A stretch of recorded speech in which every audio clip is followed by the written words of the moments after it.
संग्राम 2023। मैं हूं आपके साथ श्रुति श्रीवास्तव। बुलेटिन की शुरुआत करते हुए बताते चले कि राजस्थान विधानसभा चुनाव में बीजेपी को पूर्ण बहुमत मिला है, लेकिन एक सवाल है जो पूरे प्रदेश की जनता के मन में कौंध रहा है। वो ये है कि राजस्थान में बीजेपी की सरकार बनने के बाद आखिर कौन होगा सीएम। रिपोर्ट देखिए।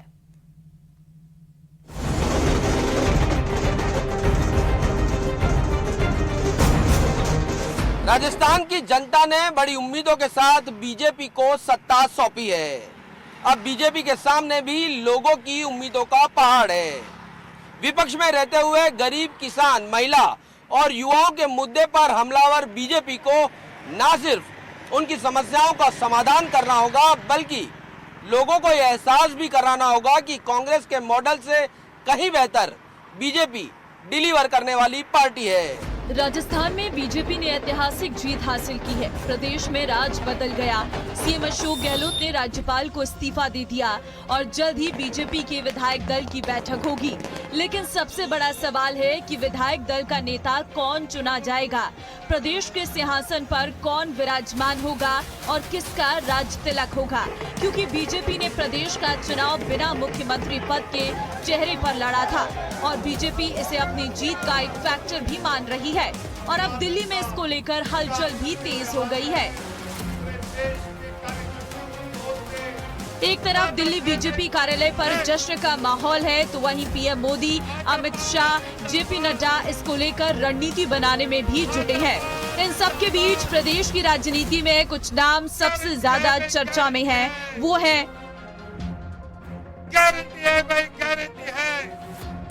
अर्जुन राम मेघवाल, गजेंद्र सिंह शेखावत, वसुंधरा राजे, राज्यवर्धन सिंह राठौर, ओम बिरला। ये 5 नाम अभी प्रदेश में सीएम पद के लिए सबसे अधिक चर्चा में हैं और क्यों है ये भी आपको बताते हैं। बात अर्जुन राम मेघवाल की करें तो 3 बार के सांसद हैं, बीजेपी के बड़े दलित नेता हैं, संकल्प पत्र समिति के अध्यक्ष रहे, पारंपरिक वेशभूषा से अलग पहचान, साइकिल से संसद भवन जाते हैं, पीएम के विश्वस्त नेताओं में से एक हैं। इसमें एक बड़ी बात और है कि बीजेपी ने अर्जुन राम मेघवाल को किसी भी सीट से चुनाव नहीं लड़ाया है, लेकिन वो सीएम पद की रेस में शामिल है। वहीं गजेंद्र सिंह शेखावत की बात करें तो राजस्थान में अच्छी पकड़ है। जोधपुर लोकसभा से सांसद हैं, शेखावत जल शक्ति मंत्री हैं। लेकिन शेखावत ने भी खुद चुनाव नहीं लड़ा है, लेकिन माना जा रहा है कि अगर बीजेपी उन्हें सीएम बनाती है तो करणपुर सीट पर होने वाले चुनाव में उन्हें उतारा जा सकता है, क्योंकि करणपुर सीट पर कांग्रेस प्रत्याशी का निधन हो गया था और वहां चुनाव नहीं हुआ है। बात अगर वसुंधरा राजे की करें तो 2 बार प्रदेश की सीएम रही, प्रदेश की सबसे लोकप्रिय नेता है, 5 बार विधायक रही हैं, 5 बार लोकसभा सांसद रही है, ग्वालियर राजघराने की बेटी है, धौलपुर राजघराने की बहू है। वसुंधरा ने प्रदेश के नेताओं में सबसे अधिक 35 रैलियां और 2 बड़े रोड शो किए हैं, कई बागियों की समझाइश भी की है, लेकिन इस बार फेस जाहिर नहीं किया है। बात राज्यवर्धन सिंह राठौर की करें तो जयपुर ग्रामीण से सांसद हैं, कोटवाड़ा सीट से जीत हासिल की है, 50,000 से अधिक वोटों से जीते। 2013 में राजनीति में प्रवेश किया था, 23 साल तक सेना में सेवाएं दी। 2 महारानियों के बीच में, एक महारानी और एक राजकुमारी के बीच में जंग है। हालांकि सिद्धि कुमारी भी जीती है, वो भी राजकुमारी है, और कल्पना राजे भी जीती है, वो भी राजकुमारी है। लेकिन मुझे लगता है कि राजस्थान की जो आबो हवा है उसमें 2024 को देखते हुए बहुत महत्वपूर्ण, क्योंकि सेमीफाइनल है तो फाइनल के लिए कोई मजबूत टीम उतारी जाएगी, और उसमें अगर कोई दलित कार्ड खेला जाता है तो मदन दिलावर और अर्जुन राम मेघवाल या वर्तमान सीपी जोशी या ओम बिरला भी हो सकते हैं, और एक और भी जो कहते हैं कि किसी को भी मुख्यमंत्री बना देते हैं। तो जिस तरीके से हमने गुजरात में देखा, पहली बार के मुख्यमंत्री तो नौक्षम चौधरी जो सबसे कम उम्र की है, 28 साल की है, वो भी राजस्थान में एक नया इतिहास लिख सकती है कि दलित वर्ग से भी है, हाईली एजुकेटेड भी है, और उन्होंने जाहिदा खान को, जो तैयब हुसैन की सियासी बागडोर को संभाल रही थी, उनको उनके घर में पटकनी दी है। दोनों बेटों को प्रधान बनाने के बावजूद उनके घर में चुनौती दी है। तो क्या पता एक नया गुल खिल जाए कि पुष्कर सिंह धामी हार गए थे तो भी मुख्यमंत्री बना दिया था, तो क्या पता नौक्षम चौधरी की भी लॉटरी लग जाए। लेकिन दिया कुमारी मुझे लग रहा है सब पर भारी नजर आया। राज्यवर्धन सिंह राठौर ने कांग्रेस के अभिषेक चौधरी को मात दी है और सीएम की रेस में भी है। वहीं ओम बिरला कोटा दक्षिण से 3 बार विधायक रहे, 2 बार के सांसद रहे। बिरला अभी 17वीं लोकसभा के अध्यक्ष हैं। फिलहाल बीजेपी में अब सीएम फेस को लेकर कवायद शुरू हो चुकी है और विधायक दल की बैठक जल्द होने वाली है। बीजेपी आलाकमान पर्यवेक्षक जयपुर भेजेंगे और विधायकों की राय पर सीएम का नाम तय होगा, जिसके बाद पार्लियामेंट्री बोर्ड नाम तय करेगा, जिसका सबको इंतजार है। राजस्थान में मुख्यमंत्री का ताज किसके सर बंधेगा, इसको लेकर बीजेपी ने कवायद तेज कर दी है। जयपुर से लेकर दिल्ली तक मंत्रणाओं का दौर जारी है। हालांकि मुख्यमंत्री का नाम आम सहमति से ही तय होगा, लेकिन जिसका भी नाम तय होगा उसे साल 2024 में लोकसभा चुनाव में राजस्थान फतेह करने की बड़ी गारंटी देनी होगी। कैमरा पर्सन नवीन के साथ सौरभ गृहस्थी, न्यूज़ 18 राजस्थान, जयपुर। जब बीजेपी ने बिना सीएम के चेहरे पर यूपी का चुनाव लड़ा था, फिर सबको चौंकाते हुए योगी आदित्यनाथ को यूपी का सीएम घोषित कर दिया था। सियासी पंडितों का मानना है कि अगर बीजेपी उत्तर प्रदेश की तर्ज पर राजस्थान में कुछ नया कर दे तो कोई आश्चर्य की बात नहीं होगी। रिपोर्ट देखिए।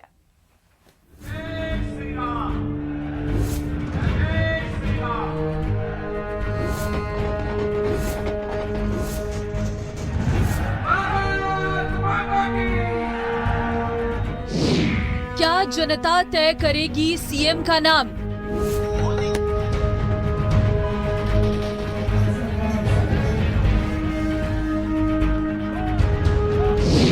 सोशल मीडिया पर छाया एक ही नाम,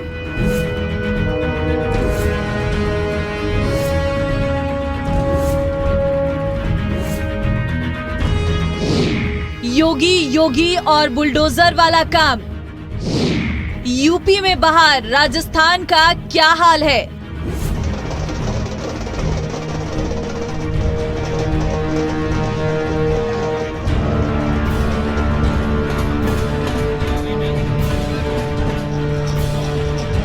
राजस्थान में राज चला गया, लेकिन रिवाज कायम रहा।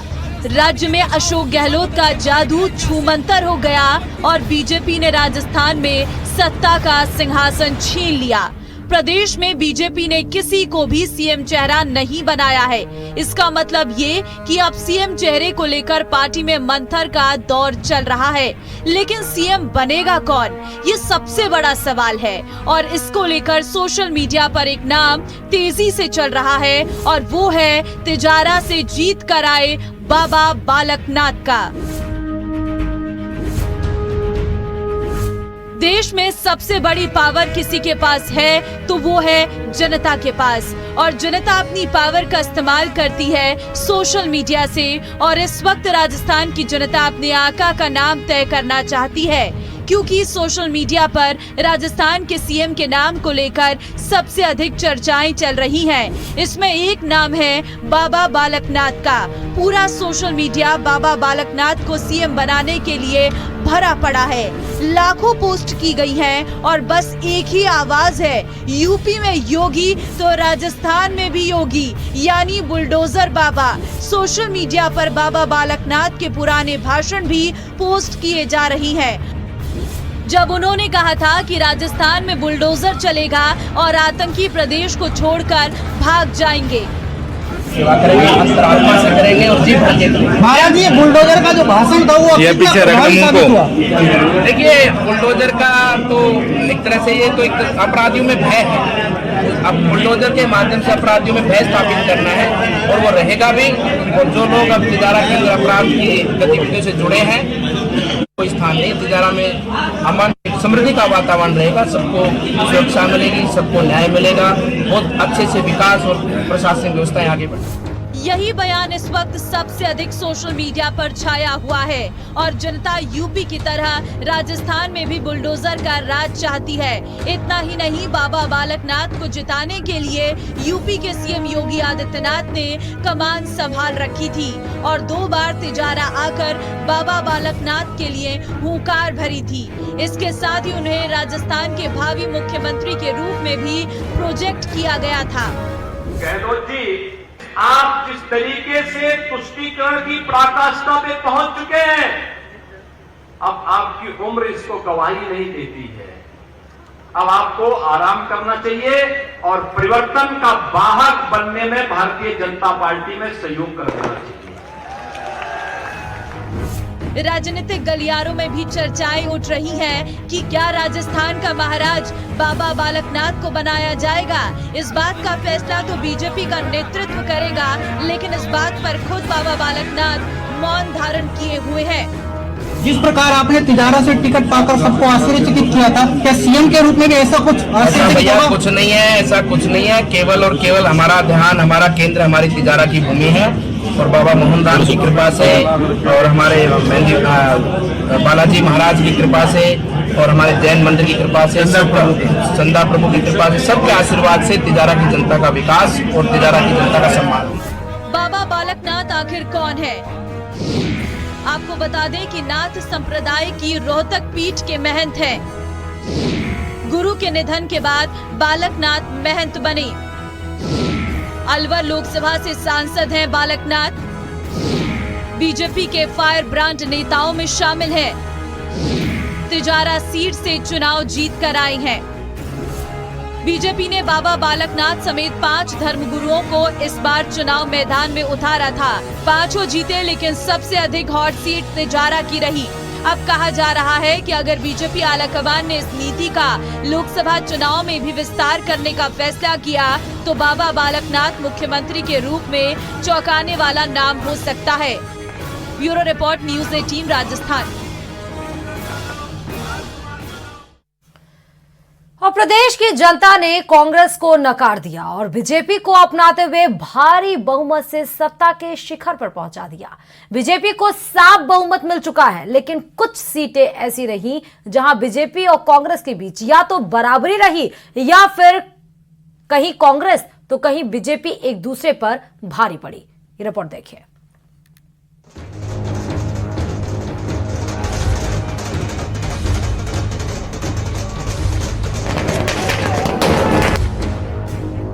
प्रदेश की 199 सीटों में से 115 सीटों पर कमल खिला।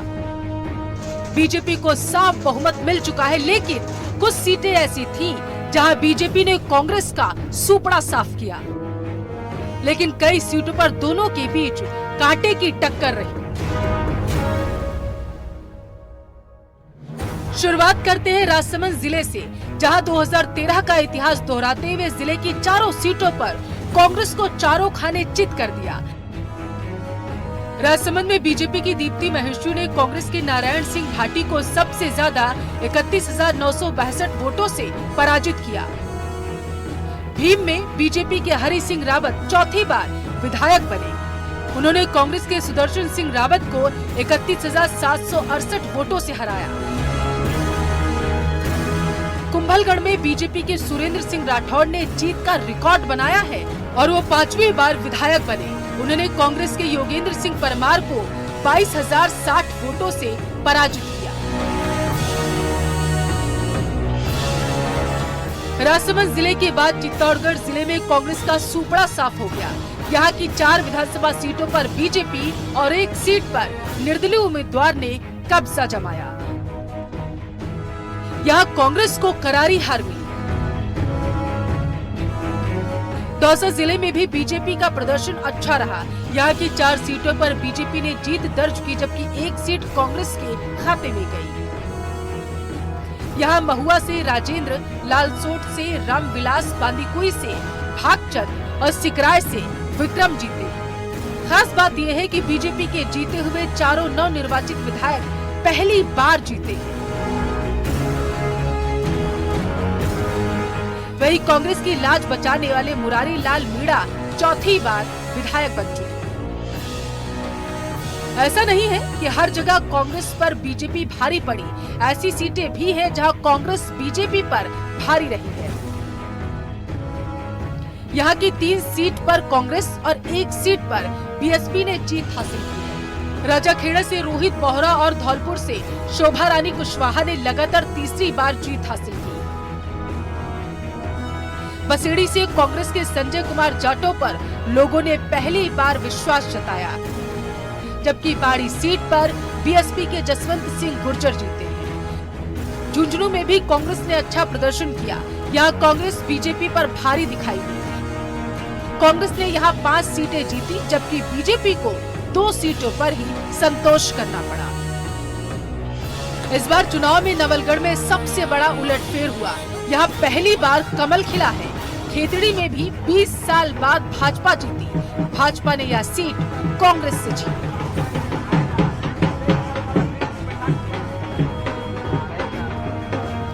हालांकि नागौर जिले में मुकाबला बराबर का रहा। यहाँ 4 सीटें बीजेपी, 4 कांग्रेस के पाले में गई, जबकि टीटवाना में निर्दलीय यूनिस खान और खीमसर में आरएलपी ने बाजी मारी। शेखावटी में कांग्रेस अपना गढ़ बचाने में कामयाब रही। यहाँ की 21 में से 14 सीटें कांग्रेस जीतने में कामयाब रही, जबकि बीजेपी के खाते में 6 सीटें गयी। इस चुनाव में शेखावाटी के कांग्रेस और भाजपा के 2 दिग्गज नेताओं की चर्चा भी सबसे ज्यादा रही है। कांग्रेस के प्रदेश अध्यक्ष गोविंद सिंह डोटासरा कांग्रेस चुनाव की वजह से काफी बढ़ा हुआ है, तो वहीं भाजपा के दिग्गज नेता राजेंद्र राठौर अपनी साख बचाने में कामयाब नहीं हो पाए।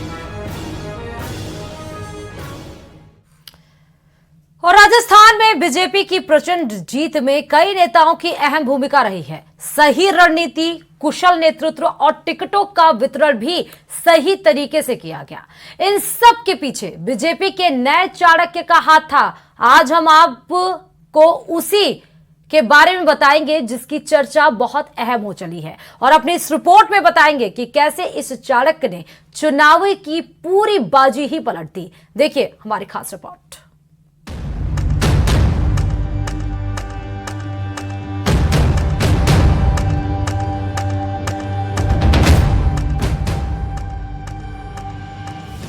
राजस्थान में बीजेपी ने बम्पर जीत दर्ज की है।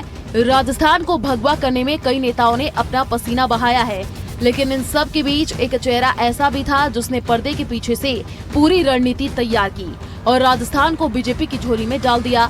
वो कोई और नहीं, बीजेपी के अध्यक्ष जेपी नड्डा थे। ये जेपी नड्डा का ही करिश्मा था कि राजस्थान के साथ साथ मध्य प्रदेश और छत्तीसगढ़ में भी कमल खिला है। बीजेपी की 3 राज्यों में प्रचंड जीत ऐसी ही नहीं हुई है। इसके पीछे जेपी नड्डा ने मेगा प्लान बनाया था, क्योंकि राजस्थान में तो बीजेपी कई खेमों में बटी हुई थी। गुटबाजी के भंवर में फंसी बीजेपी को एकजुट किया, साथ ही सामूहिक नेतृत्व में चुनाव लड़ने का अहम निर्णय भी लिया। राजस्थान के कार्यकर्ताओं को सम्मानना और उस सम्मानने के साथ साथ हर छोटी बड़ी मीटिंग को बहुत व्यवस्थित रूप से लेना, और छोटी मीटिंग हो चाहे बड़ी मीटिंग हो, एक मैसेज देना, और उसके बाद जो कार्यकर्ताओं में उत्साह का संचार हो जाता है। मैं लगातार उनको सुनता हूँ, देखता हूँ, और मेरे को जब भी मैं उनका भाषण और उनका बौद्धिक सुनता हूँ, उद्बोधन सुनता हूँ, तो हर बार उसमें एक नई ऊर्जा होती है। एक बार माउंट आबू में उन्होंने एक वाक्य काम में लिया था कि हवन में जो सामग्री है वो जब डलती है तो मैं समझता हूँ वो खुशबू आती है, और वो खुशबू के नाते उन्होंने पूरे राजस्थान को महकाया, और उसका परिणाम है कि आज हम भारतीय जनता पार्टी की राजस्थान में यहाँ एक बहुत जोरदार बहुमत के साथ सरकार बनाने जा रहे हैं। हमारा पूर्ण बहुमत है, 115 हमारी सीटें पूर्ण बहुमत से जीत करके भारतीय जनता पार्टी की सरकार बनी है।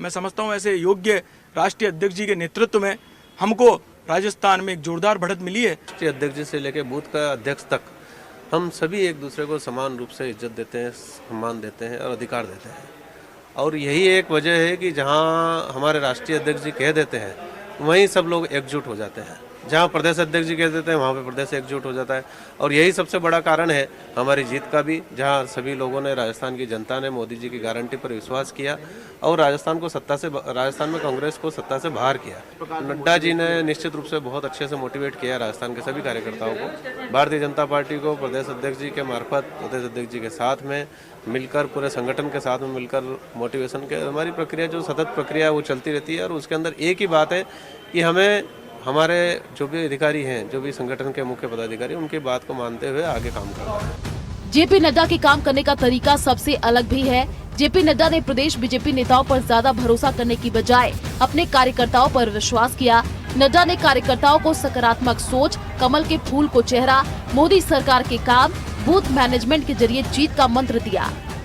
भारतीय जनता पार्टी एक लोकतांत्रिक संगठन है और भारतीय जनता पार्टी के अंदर अध्यक्ष का बहुत ही बड़ा रोल होता है। वो अध्यक्ष हमारा बूथ का हो या राष्ट्रीय अध्यक्ष हो।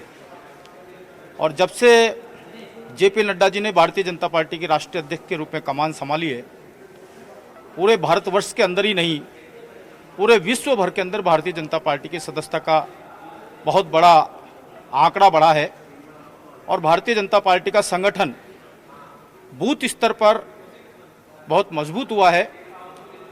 रही बात इस चुनाव की, तो भारतीय जनता पार्टी हमेशा चुनावी मूड पर रहती है और राष्ट्रीय अध्यक्ष जी के प्रयासों से ये कोई 1-2 महीने का चुनाव नहीं था। पिछले 2-3 सालों से राष्ट्रीय अध्यक्ष जी के लगातार दौरे राजस्थान के अंदर हो रहे थे और उनका सबसे बड़ा जो जोर था वो उनका जोर था कि भारतीय जनता पार्टी का कार्यकर्ता नीचे तक रहे और बूथ स्तर पर भारतीय जनता पार्टी इस प्रकार की मजबूत हो जाए जिससे हर क्षेत्र में भारतीय जनता पार्टी जीत के आए। यही नहीं, चुनावों में लिए गए अहम निर्णयों में भी जेपी नड्डा का महत्वपूर्ण रोल रहा। पार्टी ने चुनावों के दौरान सांसदों को चुनावी मैदान में उतारने का अहम निर्णय हो या फिर सर्वे के आधार पर टिकट वितरण का फैसला, जनता को बीजेपी के प्रति कन्विंस करने का भी कोई मौका नहीं छोड़ा। बीजेपी के राष्ट्रीय अध्यक्ष जेपी नड्डा ने चुनाव के दौरान 5 दिन में 10 सभाएं कर 14 विधानसभा क्षेत्रों को कवर करते हुए 2 रोड शो के साथ संगठनात्मक बैठकों पर फोकस किया। नड्डा ने महुआ, सिकराय, पिपाड़, ओसिया, जैसलमेर, जोधपुर शहर, सरदारपुरा, सुरसागर, राजसमंद, धोद, फतेहपुर, दांतारामगढ़ और दौसा में भी सभा की। इनमें ज्यादातर सीटों पर बीजेपी को जीत हासिल हुई। अब राजनीतिक विश्लेषक भी जेपी नड्डा की रणनीति के मुरीद हो गए हैं। भारतीय जनता पार्टी के राष्ट्रीय अध्यक्ष जगत प्रसाद नड्डा चुनाव मैनेजमेंट के बहुत माहिर व्यक्तियों में से एक। भारतीय जनता पार्टी के अगर टॉप के नेताओं में बात करें तो जेपी नड्डा साहब का इलेक्शन मैनेजमेंट अपने आप में एक अनूठा और अनोखा और बहुत प्रभावशाली है। अगर हम राजस्थान के परिप्रेक्ष्य में बात करें तो राजस्थान में जिस तरह की विजय भारतीय जनता पार्टी ने इन विधानसभा चुनावों में प्राप्त की है, उसके पीछे सबसे बड़ा चेहरा और सबसे बड़ी रणनीति जेपी नड्डा साहब की रही है।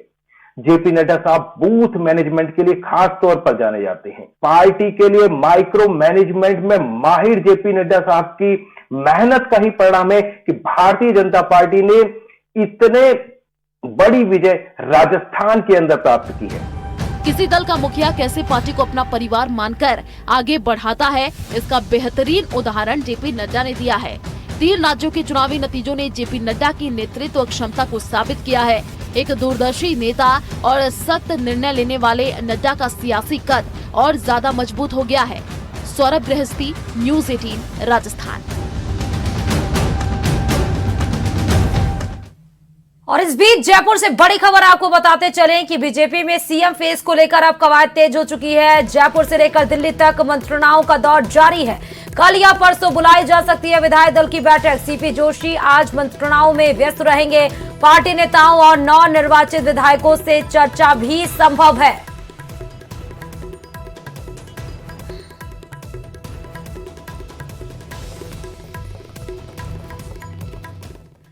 तो राजस्थान के महासंग्राम में फिलहाल अभी के लिए इतना ही। और खबरों के लिए देखते रहिए न्यूज़ 18 राजस्थान।